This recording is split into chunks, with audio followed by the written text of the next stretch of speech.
Le résultat que ça donne,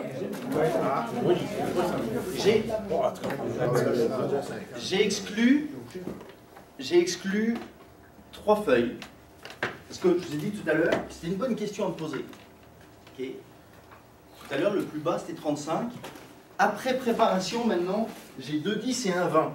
Oh, donc, ça veut dire que pour ces gens-là, je ne sais pas qui c'est vont se reconnaître, il ne faut surtout pas préparer vos clients. C'est ça que ça veut dire. Ne préparez plus. Arrêtez de préparer. Là, tu as été mélangé.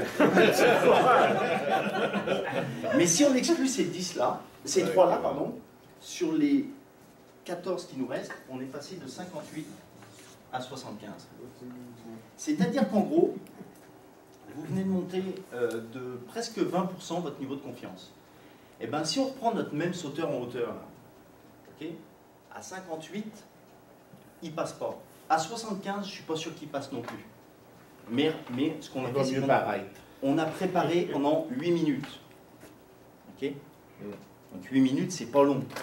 Hein, ça veut dire que peut-être les premières fois, vous pouvez faire un peu plus longtemps, se creuser un peu plus la tête. Mais ça veut dire qu'en 8 minutes de préparation, on est passé de 58 à 75. Vraisemblablement que si on prend un quart d'heure, on va dépasser les 80-85%, et là on risque de la franchir là-bas. Okay, ça veut dire qu'à partir de maintenant, sauf les 3 personnes d'ici, on prépare nos visites. Combien on voit de clients par jour?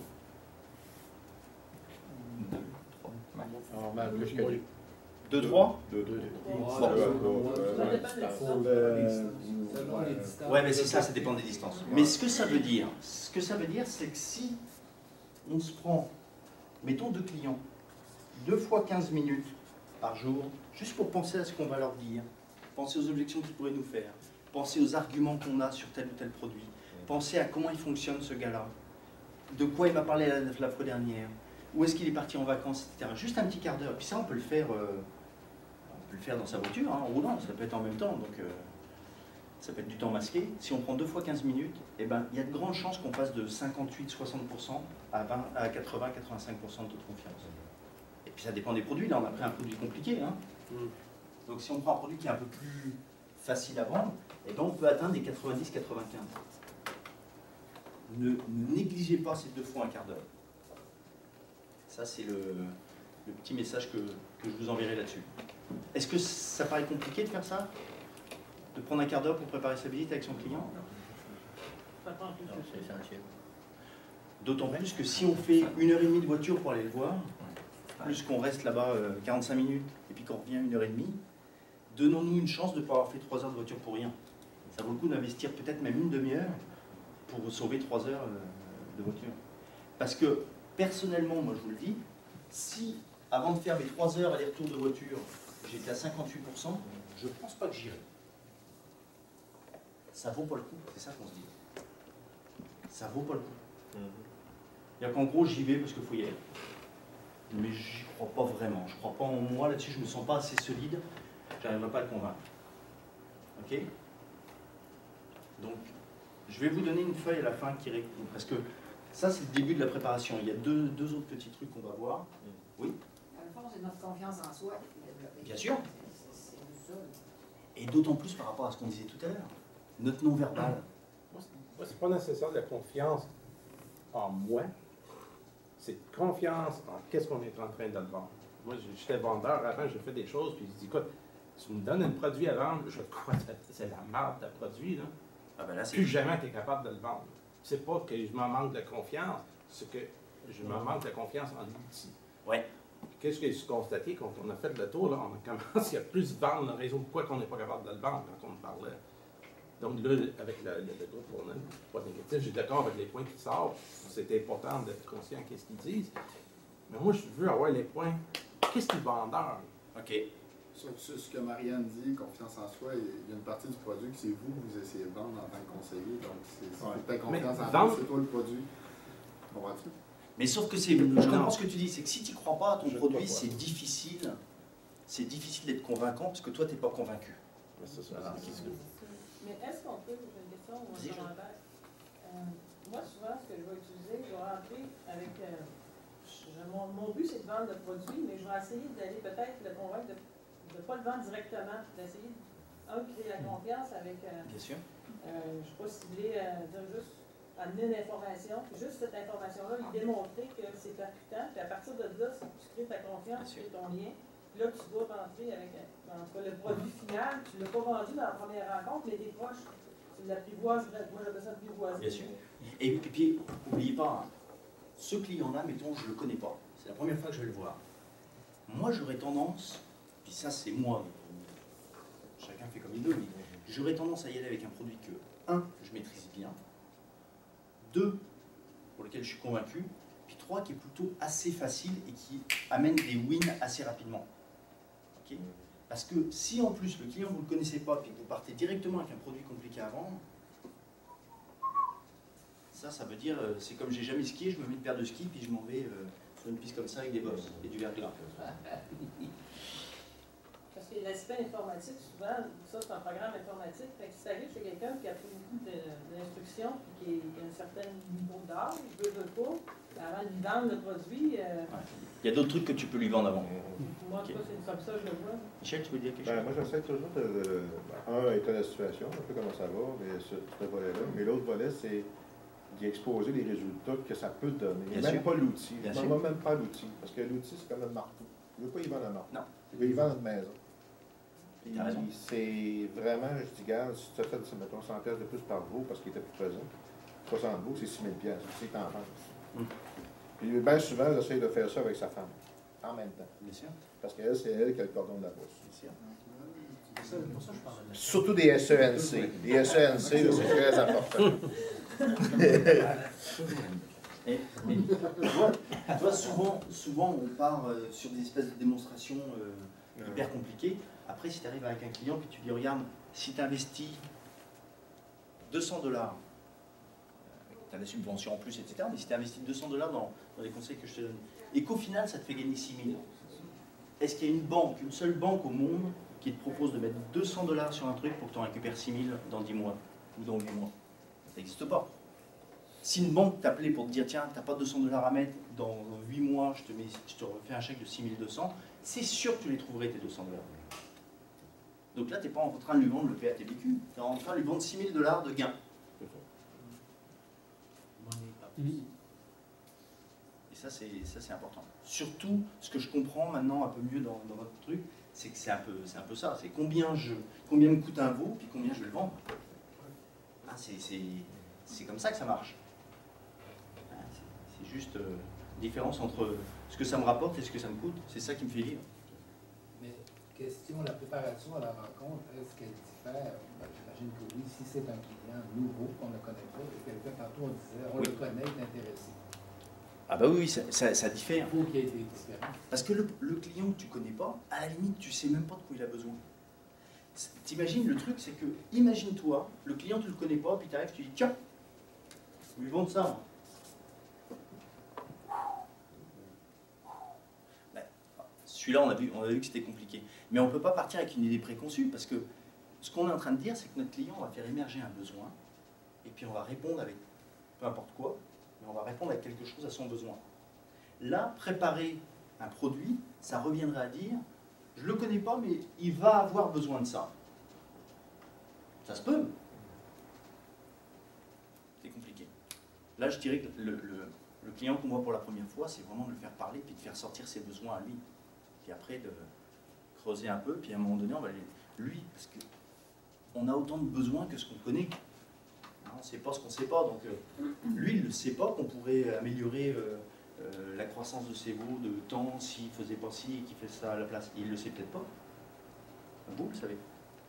Oui, Paul? Mais là, à ce moment-là, si c'est pas pour faire la croissance, comment il fait pour exprimer son besoin? Dans le fond, moi, je me sens que quand je rencontre les producteurs, ils ont de la misère à dire j'aimerais m'en aller là. À quelques exceptions près, c'est sûr qu'il y a des producteurs qui disent regarde, je suis rendu là, je veux aller par là. Mais c'est pas évident, parce qu'ils sont. Ben regarde. Parce que tu sais, je viens juste de dire, ils savent même pas comment, mettons, c'est quoi, ils se comparent pas, ils restent. Maxime dit, les gars, ils en ont ça chez eux. Quand tu sors pas, on va dire, de chez vous.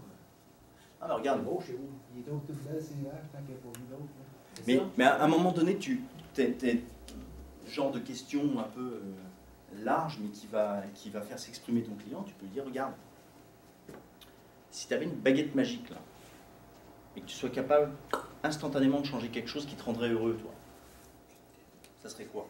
Ou qui te rendrait fier, ou qui te rendrait confortable, ou qui t'assurerait, je sais pas quoi, un peu de... Peut-être qu'il ne va pas savoir répondre, mais il y en a beaucoup qui vont te dire, bah, moi si je pouvais gagner plus d'argent, ça serait intéressant. Ok. Bon bah là, tu veux en gagner de l'argent? Quelque chose pour toi. Tu as 60 veaux, ça t'intéresserait de gagner 6 000? Après, tu n'as toujours pas parlé du produit. Et le gars va te dire oui. Il vient de te dire, il veut gagner plus d'argent, tu lui dis, tu veux gagner 6 000 de plus?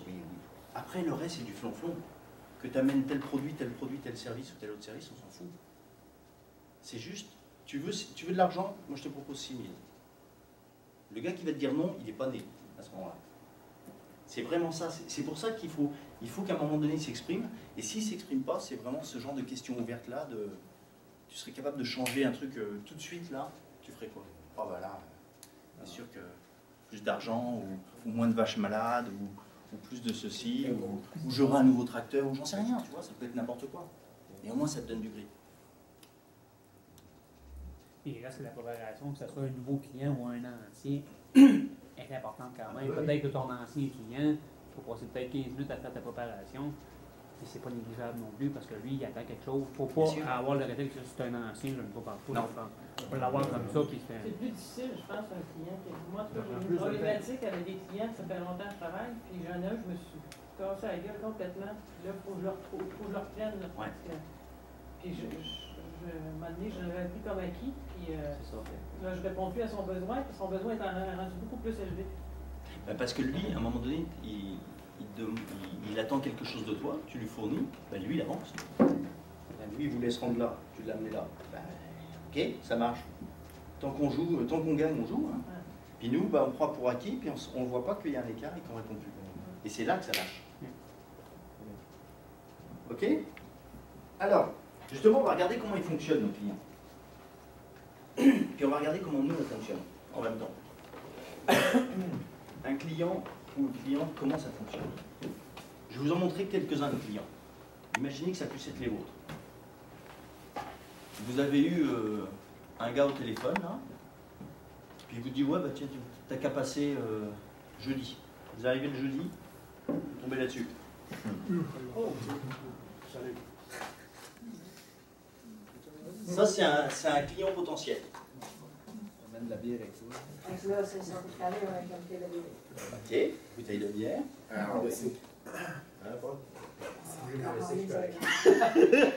Je vous en montre un autre. Le six-pack dans voilà. La parada. Vous arrivez là-dessus. Qu'est-ce qu'on fait avec ça?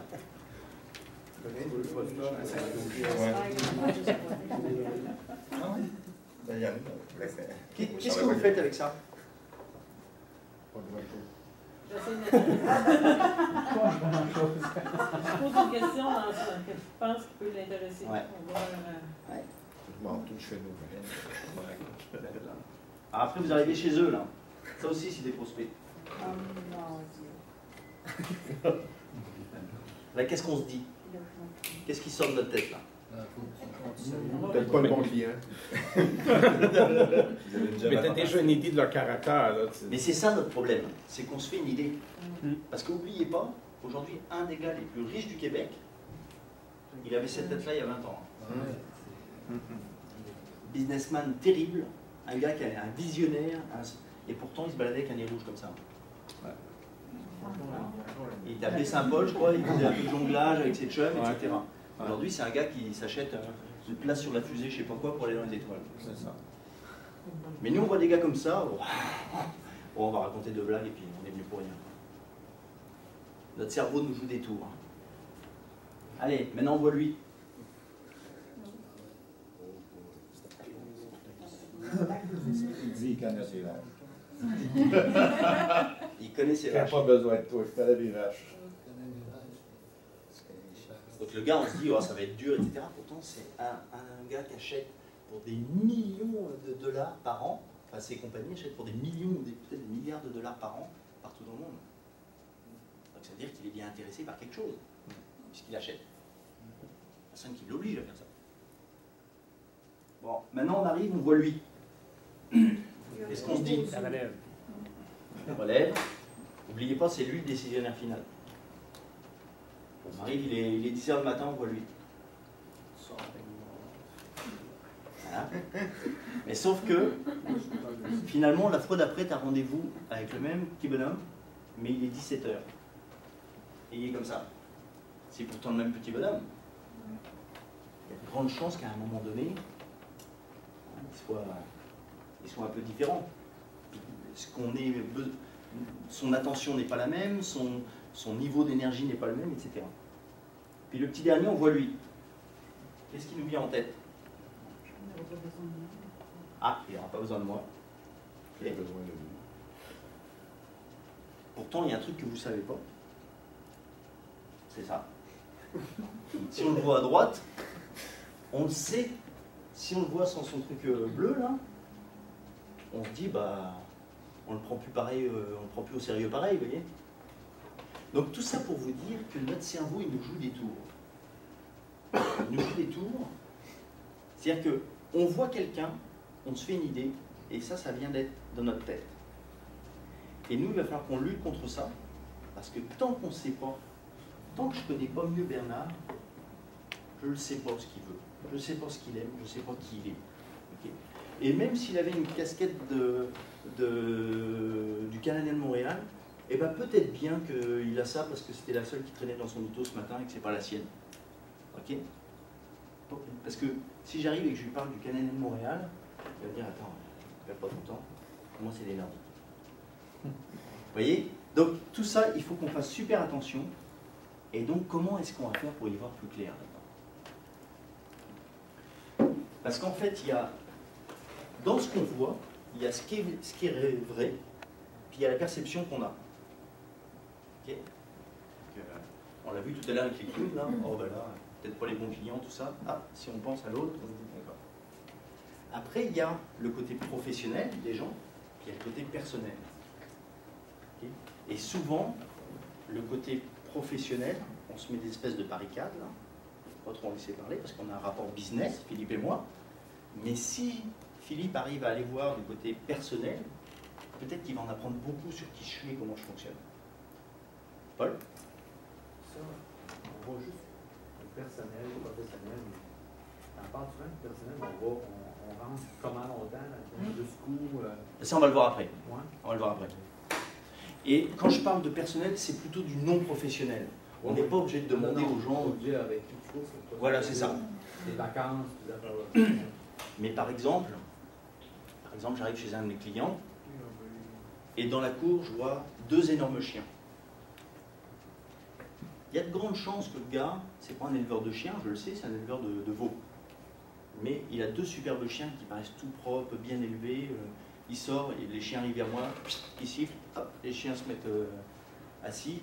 Il y a de grandes chances que ce soit un passionné de ce genre de choses-là. À moins de regarder les choses et puis de saisir. Vous savez, c'est comme, vous arrivez dans un bureau, et les gens, ils ont des photos de leur famille, d'eux en train de jouer au golf avec Pierre-Paul ou Jacques, de leur bateau, de leur chalet. S'ils ne voulaient pas que vous le sachiez, ils les mettraient comme ça, ce serait pour eux. S'ils les mettent comme ça veut dire, s'il te plaît Louise, peux-tu me parler de ça? J'espère que tu as bien vu que j'ai 3 enfants, un bateau, un chien, une femme et une maîtresse. C'est important. Ça veut dire parlement. Et si vous parlez de ça, vous allez en apprendre beaucoup plus que sur le professionnel. Okay? Donc c'est pour ça que ce qu'on va faire, nous, premier temps de la manœuvre, on va s'assurer qu'on crée un bon climat avec notre client. Que ce soit un client qu'on connaît ou un client qu'on ne connaît pas. Et dans un deuxième temps, on va poser des questions et on va écouter les réponses sans jugement. C'est-à-dire qu'on va essayer de se baser juste sur les faits. Parce que souvent, puis on l'a vu tout à l'heure, notre cerveau nous joue des tours, il traduit les choses. Un fait, c'est quoi? C'est le Canadien a acheté Brière, mettons, $1 million. Ça, c'est un fait. C'est écrit dans le journal, on peut le lire de travers, en haut à gauche, de droite à gauche, de gauche à droite, c'est toujours le même fait.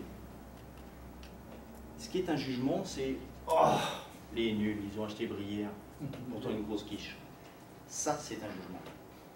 Et souvent, notre cerveau, il va directement au jugement. Oh bah, moi, si j'avais été directeur général du Canadien, j'aurais jamais acheté Brié. À mon avis, ça ne veut pas dire que c'est une connerie, mais on va le savoir à la fin de la saison. Okay, donc c'est ça qu'il va falloir s'efforcer de faire. On va poser des questions beaucoup. On va créer un bon climat, on va poser des questions, on va juste écouter les réponses. Neutres. Et ça devrait nous aider à trouver à la fois les motivations et les freins de notre client. C'est-à-dire, qu'est-ce qu'il fait avancer, qu'est-ce qu'il bloque, à comprendre la différence entre son personnel et son professionnel, et à revalider en permanence ce qu'on sait sur notre client. Okay, alors, ce qu'on va faire maintenant... Excuse. Ouais. Juste pour être certain, bien comprendre, structurel, conjoncturel, juste pour définir oui. un peu, juste que m'assurer qu'on... Regarde, le structurel, c'est quelque chose qui est long terme. Mon client, il est focusé sur l'argent, l'argent et l'argent. Ça, c'est ses 3 moteurs principaux. Puis ça, tu peux venir à peu près n'importe quand dans l'année, c'est juste ça. Le conjoncturel, c'est mon client, il est sur l'argent, mais il se trouve que il a appris avant-hier qu'il avait une maladie un peu bizarre. Bizarrement, là, dans la journée, là, l'argent n'a plus d'importance. Ce qui est important, c'est est-ce qu'il va pouvoir traiter sa maladie, puis s'en sortir. Et là, bizarrement, tu vois, tes motivations de fond sont plus du tout les mêmes. Ton client est super drôle, et 10 minutes avant que tu arrives, on l'a appelé pour dire que son fils a eu un accident de moto, il ne sait pas du tout où il en est. C'est pas le moment de lui raconter des blagues. C'est ça le conjoncturel. C'est des trucs qui dévitent ta route à un moment donné, mais il n'en reste pas moins que quand ça va se calmer, tout ça, il va redevenir argent. Là, c'est strictement au niveau de l'entreprise, de l'individu, c'est pas au niveau macroéconomique. Bon, bah, ça peut, hein. Ça peut aussi. Ça peut aussi. C'est-à-dire que, regarde, si on prend sur la ferme est super belle, super technologique, etc., parce que c'est vraiment vers là qu'ils s'en vont. Puis il y a eu un incendie hier soir dans un truc à foin. Bon, bah là, si le technologie, on peut laisser faire. Mais dans des situations comme ça, est-ce qu'on doit, moi j'aurais tendance à reporter le rendez-vous ou attendre que la situation de crise passe un peu, dépendamment de l'importance du produit. En ce qui me concerne, je trouve que notre produit est important, notre service, mais pas, on n'est pas des personnes, on n'est pas des médecins, mais je veux dire. Non, je suis assez d'accord. Ouais. Parce qu'ils ne seront pas aptes à prendre nos conseils. Sauf que, regarde, on peut le voir à l'inverse. Ça c'est... Il n'y a pas de règle là-dessus. On peut le voir à l'inverse et se dire, bah, regarde, aujourd'hui, là, moi, sur la prochaine semaine, avec mon fils qui est à l'hôpital, là, j'aurai pas le temps de m'occuper de la ferme.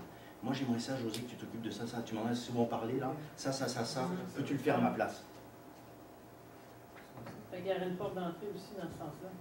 Mais ça, c'est lui qui va te la donner. C'est pas toi qui va dire, bah, tiens, puisque tu t'en vas, moi, je peux faire ça fait un peu opportuniste. Et puis, attention qu'on bâtit la confiance dans ces moments-là.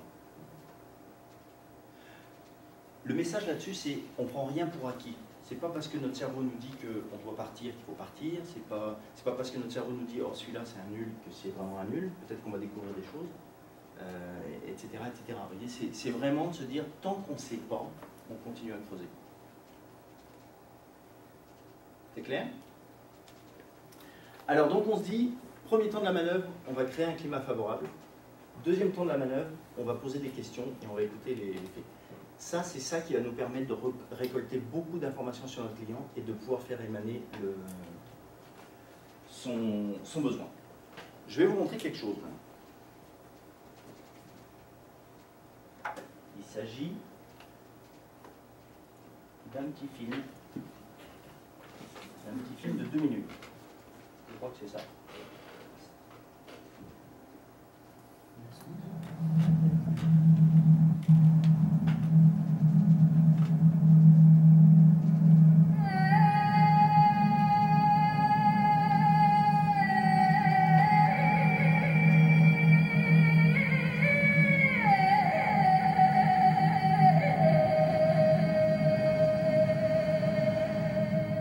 La vie, ce miracle dans l'univers, est arrivé il y a presque 4 milliards d'années.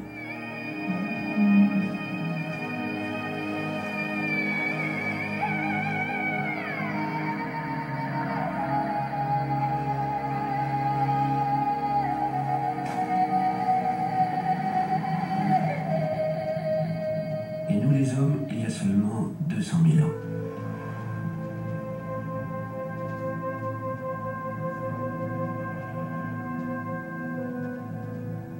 Et pourtant, nous avons réussi à bouleverser cet équilibre.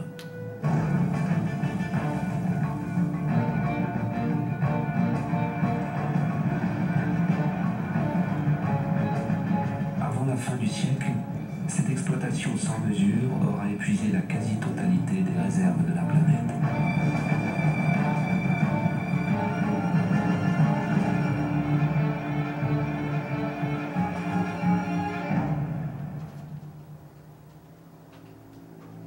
Contempler ce qu'il nous reste peut nous aider à accepter ce nouveau défi et nous convaincre. Tout ce que tu vois n'est pas seulement un paysage.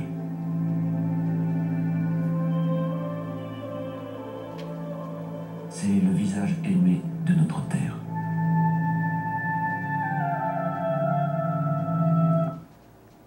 Ok. Donc ça, 1 minute 30.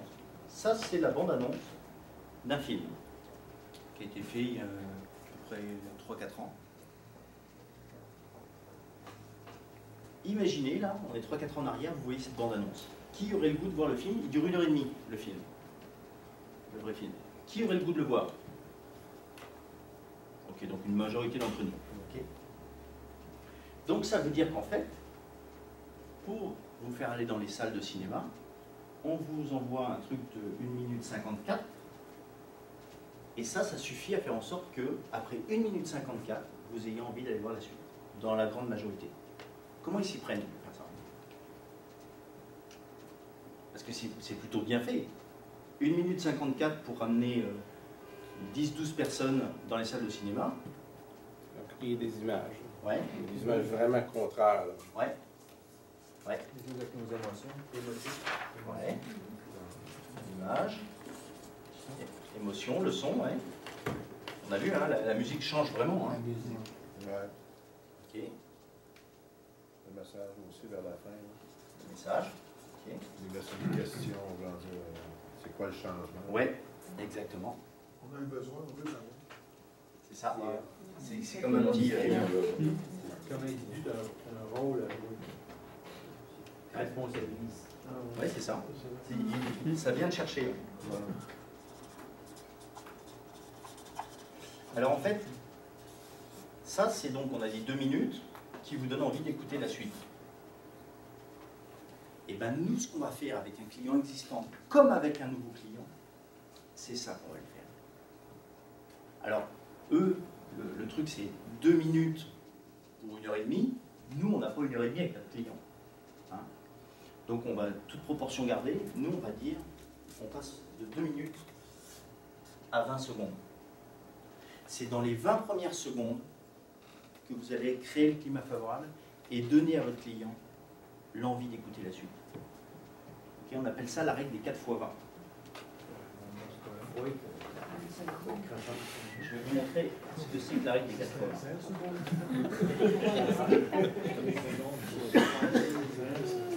20. La règle des 4 x 20, c'est ça.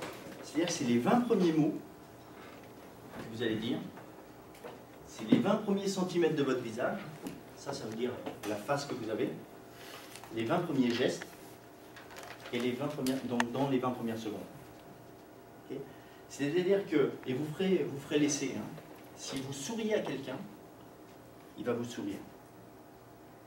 Si je fais, par exemple, on va faire un test, je vais aller voir Laurie. Voilà. Ça, c'est chiant. Non, mais ce que je veux dire, c'est que si à un moment donné, vous tendez la main à quelqu'un, le réflexe est ainsi fait que les gens vont vous tendre la main. Faites le test aussi comme ça. Voilà. La nature a horreur du vide. C'est-à-dire que c'est à vous d'aller chercher la personne. Ça, c'est le fameux 20 premiers gestes. Bonjour, une poignée de main, tendre un document, amener je sais pas quoi. Je sais pas, par exemple, vous arrivez dans la cour et puis vous voyez un champignon, par exemple. Hey, salut, ça va bien? Dis donc, j'ai trouvé ça, tu crois que ça se mange, ça? C'est parti. Vous venez de connecter. Le truc, c'est que souvent on arrive, on est un petit peu tendu, hein, parce qu'on n'est pas bien préparé, puis on est un petit peu tendu. Et si on est tendu, faites le test avec les gens qu'on voulait croiser sur la rue. Soyez comme ça. La pince au front, là, les yeux renfrognés, etc. Et comptez le nombre de personnes sur 1 minute qui vous croisent et qui vous sourient. 0. Dans la minute d'après, baladez-vous avec un grand sourire autour des oreilles. Vous allez voir. Regardez les gens comme ça. Des petits gestes. Vous allez voir le nombre de gens qui vous sourient. Ben nous, c'est pareil. C'est-à-dire que dans nos 20 premières secondes, là, donc pendant 20 secondes, on va, nos 20 mots, notre 20 cm de visage, hein, et nos 20 gestes. Ça paraît idiot, mais sur un client que vous voyez pour la première fois, vous allez déterminer le reste de l'année avec ça. Si vous devez préparer qu'un seul truc, c'est celui-là. Vous savez, souvent, vous allez croiser du monde, puis vous allez dire « Hey, il a l'air sympa ce gars-là, ou cette fille, elle a vraiment... pourquoi ?» Bah, je sais pas, elle est intéressante, elle est souriante. Et c'est-tu vrai pour un client ancien? Oui. Les visites subséquentes, à chaque fois, les 20 premières heures. Ouais. Tu refais toujours, tu redémarres. En fait, si tu veux, pour toi, dans ta tête, ce client-là, il est important. Okay, parce que toi, tu viens le voir, etc. Hein. Lui, il a 150 000 priorités dans la journée. Donc toi, si tu veux, il faut qu'il reconnaisse les fils. Ah oui, c'est vrai, tiens, voilà Jocelyn. Toi, tu viens le voir chez lui, tu te déplaces pour venir le voir. Toi, tu es un peu l'intrus.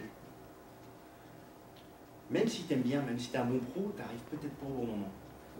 Ça, c'est hyper important.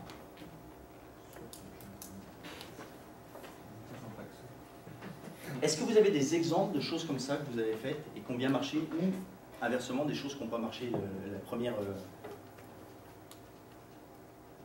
truc? Oui, Maxime? Moi, j'utilise beaucoup l'humour. Je fais comme toi en arrivant. Souvent, ils m'ont jamais vu, puis je suis souriant de nature. Et là, je ferais une joke sûrement, c'est sa réalité. Là. Il est mouillé tout le temps. Puis, juste quand tu parlais, j'avais une idée. J'arriverais chez un client, puis salut, c'est Maxime, ça va bien. Puis on se lance en culture de riz. Voilà. Ça n'a pas d'allure. Là, il dit, c'est fou, j'ai même pas fini ma deuxième coupe. Puis là, tu écoutes déjà ses besoins. Puis voilà. C'est parti, la porte d'entrée. J'essaie de rentrer avec l'humour, mais là, je m'adapte et tout. Là, si je vois que ça va pas bien, ben c'est ça. Je vais m'adapter. Avec t'as pas beaucoup de temps. Là, non. Je l'ai jamais vu, le gars. Puis c'est un mystérie pour trouver la porte d'entrée. T'as un 20 secondes. Ouais. D'autres exemples? Pas nécessairement dans le travail. Hein. Ben, Paul? Moi, c'est la compagnie Gallagher a fait des mystères, en tout cas, peut-être vu qu'ils ont ça, jaune orange, pour mesurer la hauteur de l'herbe. Ça crée vraiment que c'est ça. Je sais que ça fonctionne. Ouais. Un truc que compte, là, le tuyau à ça, pour mesurer, puis ça compte. Ouais. Un objet promotionnel. Ouais.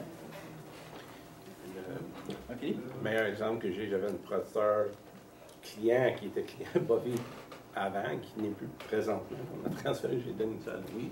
Mais il y avait des vaches sur une de ces tests de pâturage qu'on a fait à McGill. Puis la journée qu'il m'avait appelé, j'étais nouveau. Puis il avait appelé pour plaindre parce qu'il y avait un nouveau qui était ni à la naissance, mais il était encore sur notre liste comme qu'il y avait un gain de poids. Puis là, il était pas en bonne humeur, puis il me charlait sur le téléphone. Puis il dit, écoute, ben, tu plains sur quoi? Imagine-toi quand ça va se vendre, l'argent que tu vas faire là-dessus, là. Puis il partait à rire. Voilà. Il avait fait une gain sur une veau morte, puis il partait à rire, puis on était correct. Et voilà. Après, Et voilà. Je trouve le truc, là, dans la journée, la pression était haute. Alors, je commence, puis déjà une qui me chiale. D'autres exemples comme ça?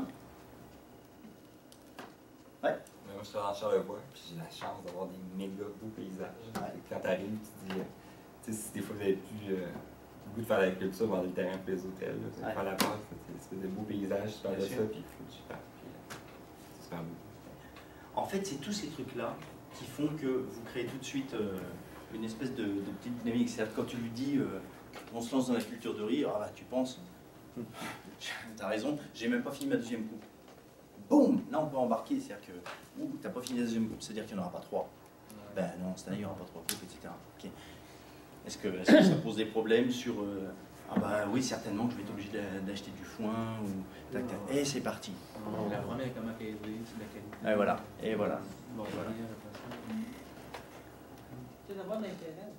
Poser une question d'intérêt général. C'est ça, c'est vraiment ce truc-là est important parce que souvent quand on arrive à un client qu'on connaît, bon, ça va mieux, un client qu'on connaît pas, on est un peu gêné, bon, et donc là on se retranche vers ce qu'on fait, vers notre métier.